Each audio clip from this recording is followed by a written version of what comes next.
Vice President Sara Duterte appears resigned to her fate in the event she is impeached.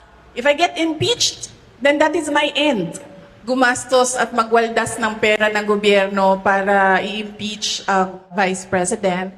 Pagtakpan ang kakulangan at pagsisinungaling ng administrasyon para lang hindi mapansin ng mga tao na maraming mga pangako ang napako ay babanatan at babanatan nila ako.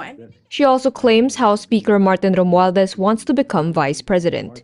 The Philippine Constitution says the president has the power to nominate a legislator from the Senate or the House of Representatives to fill the vacancy left in the office of the vice president. I really believe that we have reached the point of no return. They are really going after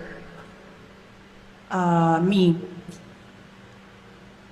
At gusto talaga